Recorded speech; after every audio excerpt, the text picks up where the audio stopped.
Hi hello everyone. ఈరోజు మన ఛానల్లో సాటర్డే వ్లాగ్ చూసేయండి. మార్నింగ్ టిఫిన్తో స్టార్ట్ అవుతుందన్నమాట నా డే. మార్నింగ్ టిఫిన్ చేసేసాను, బొరుగులు చేసేసాను. ఈ రెసిపీ కావాలంటే మన ఛానల్లో ఆల్రెడీ నేను పోస్ట్ చేశాను, ఒకసారి చెక్ చేసేయండి. తర్వాత ఈరోజు బ్రేక్ఫాస్ట్ చేసేసాము. అందరం ఫ్రెష్ అయిపోయేసి మీతో మాట్లాడదాం అనేసరికి పిల్లలు కొంచెం కోఆపరేట్ చేయలేదు. ఏం చెప్తున్నానంటే అక్కడ ఈరోజు సాటర్డే కదా, కొంచెం పూజ చేసుకోవాలి అని చెప్తున్నాను. తర్వాత చిన్నోని పని పెట్టేసేసి పూజకి ఏమేమి కావాలో రెడీ చేసుకుంటున్నాను. ఏదైనా పూజ అంటే మార్నింగ్ నుంచి మనం రెడీ చేసుకుంటూనే ఉండాలి, ఎందుకంటే పిల్లలు ఉన్నారు కదా, మనకి కోఆపరేట్ చేయరు వాళ్ళు. మనకి గ్యాప్ దొరికినప్పుడు మనం చేసుకోవాలి. చిన్నోని పడుకోబెట్టేశాను అనమాట. చిన్నోని పడుకోబెట్టేసేసి పూజకు కావాల్సిన దీపాలకి పిండి రెడీ చేసుకుంటున్నాను అనమాట. 7 దీపాల కోసం నేను ఇక్కడ బియ్యం పిండి యూజ్ చేశాను. బియ్యం పిండిలో కొంచెం పసుపు వేసేసి మంచిగా కలిపేసేసి పక్కన పెట్టుకున్నాను అనమాట. ఎందుకంటే వెంకటేశ్వర స్వామికి 7 దీపాలు పెట్టుకోవడం కోసము నేను అక్కడ పిండి అంతా రెడీ చేసుకున్నాను. ఫ్రైడే ముందు రోజు పూజ చేసుకున్నాను కదా, అవన్నీ పూలన్నీ మొత్తం తీసేసి దేవుని రూమ్ అంతా క్లీన్ చేసుకున్నాను అనమాట. ఒకసారి అంతా మొత్తం క్లీన్ చేసుకున్నాను. అక్కడ మా పెద్దోడు కూడా నాకు హెల్ప్ చేస్తున్నాడు. మొత్తం దేవుని రూమ్ అంతా క్లీన్ చేసేసుకున్న తర్వాత మళ్ళీ లంచ్కి వచ్చేసాను అనమాట. అక్కడ చూపిస్తున్నాను అదే మీకు, పిండి ఇలా మొత్తం తడిపేసి పెట్టేసుకున్నాను అనేసి, తడిపేసి మూత పెట్టేసుకున్నాను. కొంచెం నానితే దీపాలు మంచిగా వస్తాయి కదా అనేసి, బియ్యం పిండి కదా అందుకని కొంచెంసేపు అట్లే నానబెట్టుకున్నాను. ఈరోజు బెండకాయ పులిహోర రెసిపీ చేస్తున్నాను అనమాట. ఆల్రెడీ మన ఛానల్లో ఇది షార్ట్ వీడియో పోస్ట్ చేశాను. ఈ రెసిపీ మొత్తము ఇది రాయలసీమ స్పెషల్ బెండకాయ పులిహోర. చాలా క్విక్ అండ్ ఈజీ రెసిపీ అనమాట. ఇలాంటి ఎప్పుడైనా పూజలు ఉన్నప్పుడు చాలా త్వరగా అయిపోతుంది ఈ రెసిపీ. ఇక్కడ ఏం చూపించట్లేదు నేను రెసిపీని, ఆల్రెడీ మన ఛానల్లో షార్ట్ వీడియో పోస్ట్ చేసేసాను. అక్కడికి వెళ్ళి మీరు ఒకసారి చెక్ చేయొచ్చు. చాలా టేస్టీగా ఉంటుంది ఈ రెసిపీ కూడా, చాలా సింపుల్గా అయిపోతుంది. ఇక్కడ కూడా మా పెద్దోడు నాకు హెల్ప్ చేస్తున్నాడు. పిల్లల్ని మనం ఏం చేస్తామో వాళ్ళకు కూడా అవే చేయమని చెప్పాలన్నమాట. అప్పుడు వాళ్ళకి స్క్రీన్ టైం అనేది తగ్గిపోతుంది. అప్పుడు వాళ్ళు కూడా స్క్రీన్ ఎక్కువ చూడడానికి ఇష్టపడరు అనమాట. లేకపోతే ఫోన్స్, మొబైల్స్, టీవీస్ అవన్నీ అడుగుతూ ఉంటారు కదా మనల్ని. అలా లేకుండా ఇలా వాళ్ళని కూడా మనం ఏమేమి చేస్తున్నామో ఆ పనిలో వాళ్ళని కూడా ఇంక్లూడ్ చేసుకోవాలన్నమాట. కొంచెం ఓపిక్గా వాళ్ళు ఒక 5 మినిట్స్ అయిపోయిన 10 మినిట్స్ పడుతుంది అయినా పర్లేదు, మనం వాళ్ళని ఇన్వాల్వ్ చేస్తూ ఉంటే వాళ్ళ స్క్రీన్ టైం ఆటోమేటిక్గా తగ్గిపోతుంది అనమాట. వాళ్ళు కూడా మనతోనే ఇంట్రెస్ట్గా ఇట్లా ఈ యాక్టివిటీస్ చేస్తూ ఉంటారనమాట. ఇది కూడా ఒక యాక్టివిటీనే అనమాట వాళ్ళకి. అలా కొంచెం అట్లానే నేను మా పెద్దోడు కలిసేసి అంతా రెడీ చేసేసుకున్నాము. చిన్నోడు నిద్రపోతున్నాడు అనమాట. వాళ్ళు లేచి లోపల ఇవన్నీ మనకి రెడీ అయిపోవాలని కొంచెం స్పీడ్గా చేసేస్తున్నాను. రెసిపీ ఏం పోస్ట్ చేయలేదు, ఫాస్ట్ ఫార్వర్డ్లో పెట్టేస్తాను, చూసేయండి.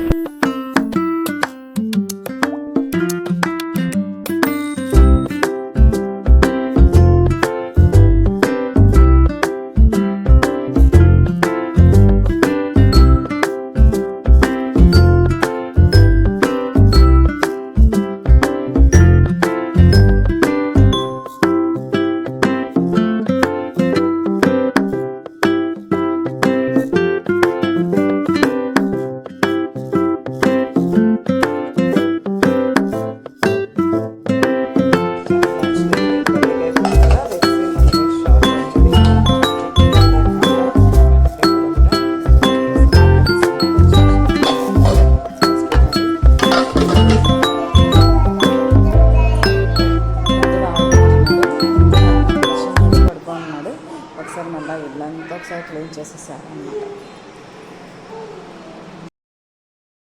ఒకసారి అంతా లంచ్ అంతా కంప్లీట్ అయిపోయినాక ఒకసారి ఇల్లంతా నీట్గా మళ్ళీ క్లీన్ చేసుకుంటాను. పిల్లలు ఉంటారు కదా, ఎన్నిసార్లు ఇల్లు క్లీన్ చేసినా కూడా అది డస్ట్ పడుతూనే ఉంటుంది.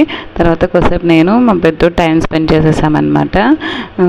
అక్కడ వానికి ఎయిర్ ఆపిస్తుంటే నేను చెప్పేది తప్పు, వాడు చెప్పేది కరెక్ట్ అంటున్నాను. ఫ్యాన్స్ కాబట్టి ఒరిజినల్ వాయిస్ పెట్టట్లేదు. అక్కడ చూడండి, వాడు అబ్జర్వ్ చేయండి, రివర్స్లో రాస్తుండు, కానీ వాడు రాసేదే కరెక్ట్ అని మనకు నేర్పిస్తుండ అనమాట. ఇలానే రాయాలి అనేసి. ఇట్లనే కొంచెం రాపిస్తూ ఉంటే వాళ్ళకి అలవాటు అవుతూ ఉంటుంది. బుక్, పెన్, స్లేట్ అవన్నీ వాళ్ళకి ఏజ్ నుంచి ఇస్తూ ఉండాలా. స్కూల్కి పోయేసరికి వాళ్ళకి మంచిగా అలవాటు అవుతుంది అనమాట. చూడాలి స్కూల్కి ఎలా వెళ్తాడో చూడాలి, ఫ్యూచర్లో చూస్తాము. తర్వాత ఇక్కడ ఇలా రాయాలి నాన్న అంటుంటే వినట్లేదు, తిప్పేసి మరి కూడా రివర్స్లోనే రాస్తుండు. అంత కొంచెం టైం స్పెండ్ చేశాను. తర్వాత కొన్ని గ్రాసరీస్ అయిపోయి హస్బెండ్ ఊరికి వెళ్తున్నారు కదా, అందుకని ఏమేమి కావాలో కొన్ని ముందుగానే తెప్పించి పెట్టుకున్నాను. పిల్లలు ఉంటారు కాబట్టి ఖచ్చితంగా ఏదో ఒక గ్రాసరీస్ మనకి ఇంట్లో ఉండాలి. అలాగే కొన్ని గ్రాసరీస్, ఫ్రూట్స్ అవన్నీ తెప్పించుకొని పెట్టుకున్నాను అనమాట. పిల్లలు ఉంటారు కాబట్టి ఖచ్చితంగా ఏదో ఒక ఫ్రూట్స్ అయితే ఇంట్లో కంపల్సరీ ఉంటాయి. ఇప్పుడు మ్యాంగో సీజన్ కాబట్టి మ్యాంగోస్ అయితే ఈ సీజనల్ ఫ్రూట్స్ ఏవైనా పిల్లలకి ఇవ్వడం మనం నెగ్లెక్ట్ చేయకూడదు అనమాట. ఏ సీజన్లో దొరికే ఫ్రూట్స్ ఆ సీజన్లో పిల్లలకి ఇస్తూ ఉండాలి. తర్వాత ఈవినింగ్ ఇద్దరు పిల్లలు పడుకున్న తర్వాత నేను కూడా కొంచెం రెస్ట్ తీసుకున్నాను. తర్వాత మళ్ళీ కొంచెం దేవుని రూమ్లోకి వచ్చేసేసి పూలు అవన్నీ మొత్తం అన్నీ పెట్టేసుకున్నాను అనమాట.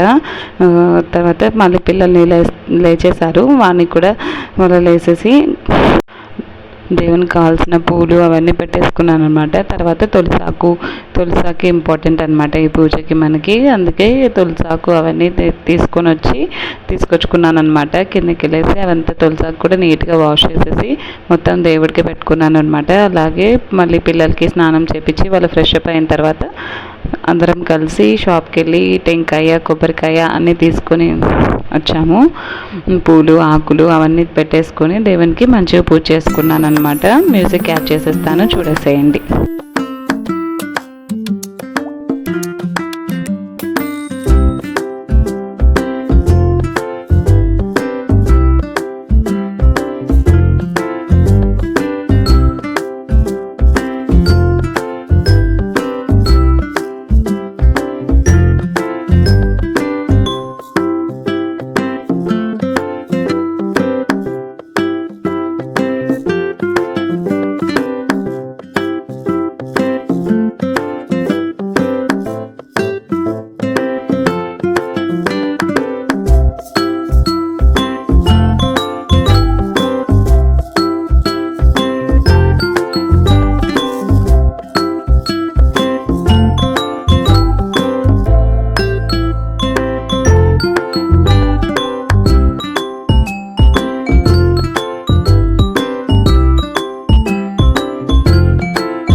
పూజకు కావాల్సిన పిండి దీపాలు కూడా రెడీ చేసుకుంటున్నాను అనమాట.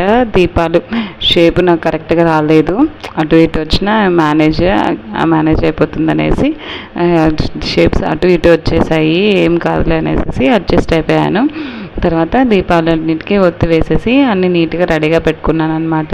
చిన్నోళ్ళు వేసేసరికి అవన్నీ రెడీగా పెట్టుకోవాలనేసి టకటక అక్కడ చేస్తూ ఉన్నాను అనమాట. అన్నీ రెడీగా పెట్టేసుకుంటే మనకి పూజా టైం కల్లా కొంచెం సింపుల్ అవుతుంది అనమాట, లేకపోతే పిల్లలతో కష్టం కదా. అక్కడ అదే మీకు చూపిస్తున్నాను అనమాట. దీపాలు అన్నీ మొత్తం ఇలా రెడీ చేసుకున్నాను అనేసి మొత్తం అంతా ఒకసారి రూమ్ అంతా మళ్ళీ ఒకసారి పూలన్నీ పడి ఉంటాయి కదా, అవన్నీ క్లీన్ చేసుకున్నాను అనమాట. క్లీన్ చేసేసుకొని మళ్ళీ ఇంకంత లోపలే చిన్నోడు కూడా లేసాడు. ఇంకా అందరినీ ఫ్రెష్ అప్ చేయించాను అనమాట. పిల్లలకి స్నానం అది చేయించేసేసి నేను కూడా కొంచెం ఫేస్ వాష్ అన్నీ చేసేసుకొని పూజకి రెడీగా ఉన్నామన్నమాట. మ్యూజిక్ యాడ్ చేస్తాను, చూసేసాను.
కోసం అన్నీ రెడీ చేసుకున్నాం అనమాట. ఇంకా దీపాలు కూడా ఆయిల్ వేసేసి, ఆకులు ఫస్ట్ కింద దీపాలు అలాగే పెట్టకూడదు అనేసి కింద తమలపాకు యూజ్ చేసుకున్నాను. తమలపాకు పెట్టేసేసి మొత్తం అంతా ఆయిల్ పెట్టేసేసి పూజ అంతా మనస్ఫూర్తిగా కంప్లీట్ చేసుకున్నాను అనమాట. కొంచెం హడావిడి అవుతుంది, పిల్లలు ఉంటారు కాబట్టి, బట్ మనం అడ్జస్ట్ అవ్వాలి. అడ్జస్ట్ అవ్వకపోతే తప్పదు కదా, పిల్లలని లాగేస్తారనేసి చిన్నని గట్టిగా పట్టేసుకొని పూజ మొత్తం అంతా కంప్లీట్ చేసుకున్నాను అనమాట.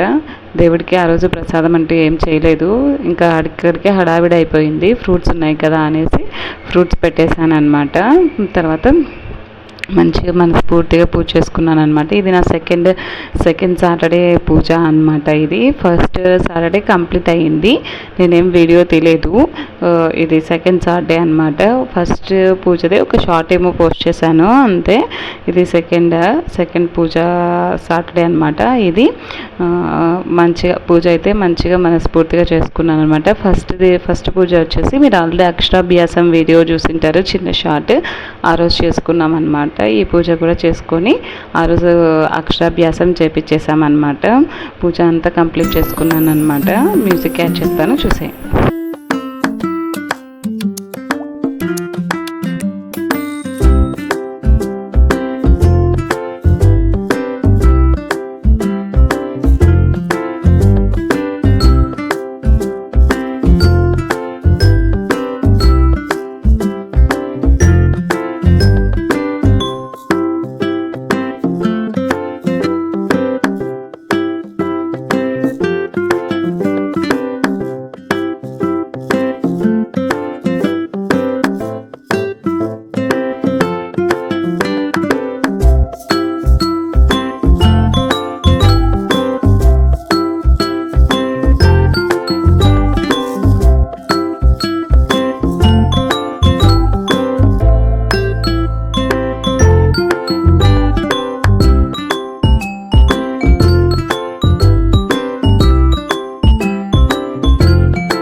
పూజ అయితే చాలా మంచిగా కంప్లీట్ అయిందనమాట. దేవుని చాలా మనస్ఫూర్తిగా వేడుకున్నాను, చాలా మంచిగా అయింది. ఆ వెంకటేశ్వర స్వామి ఆశీస్సులు మీకు కూడా ఉండాలని కోరుకుంటున్నాను.